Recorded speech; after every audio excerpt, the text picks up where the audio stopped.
Telangana group 1 mains కు సంబంధించి TGPSC ఇచ్చిన మెరిట్ లిస్ట్ ని రద్దు చేస్తూ తెలంగాణ హైకోర్టు ఈ రోజు తీర్పిచ్చింది. 220 పేజీల తీర్పుని తెలంగాణ హైకోర్టు ఇచ్చింది. దానిలో ఏదైతే answer sheets, mains answer scripts ఉన్నాయో వాటిని రీఎగ్జామిన్ చేయాలని, మోడరేషన్ పాటించాలని, ముఖ్యంగా Telugu medium students, English medium students ఇద్దరిని పరిగణలో తీసుకుని మోడరేషన్ పాటించాలని, అలా రీఎవాల్యుయేషన్ చేయలేని పరిస్థితుల్లో మొత్తం మెయిన్స్ పరీక్షలు రద్దు చేసి ఆల్రెడీ ప్రిలిమ్స్ ఎవరైతే పాస్ అయ్యారో వాళ్ళకి తిరిగి మెయిన్స్ పెట్టి రిజల్ట్స్ ను ప్రకటించాలని, ఇదంతా 8 months 8 మాసాల లోపల పూర్తి చేయాలని చెప్పి తెలంగాణ హైకోర్టు వాళ్ళు టీజీపీఎస్సీకి ఆర్డర్ ఇచ్చారనమాట. దీనికి సంబంధించి అటువైపు ఎవరైతే ర్యాంక్స్ వచ్చిన విద్యార్థులు, మార్క్స్ షీట్స్ ర్యాంక్స్ వచ్చిన విద్యార్థులు ఉన్నారో వాళ్ళు ఓ పక్క బాధపడుతుంటే మరో పక్క దీని మీద పెద్ద కన్ఫ్యూజన్ ఉందన్నమాట.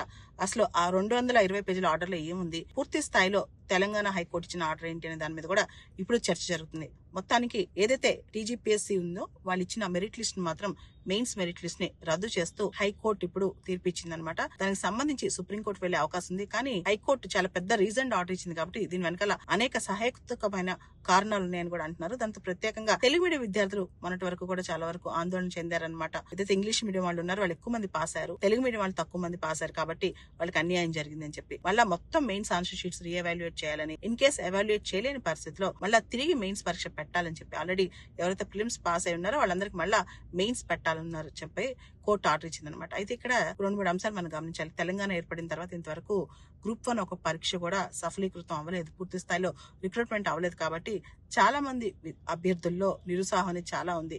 కానీ అందరికీ న్యాయం జరిగేలా ప్రభుత్వం కానీ న్యాయ వ్యవస్థ కానీ నిర్ణయం తీసుకోవాలని చెప్పి అభ్యర్థులు కోరుతున్నారు.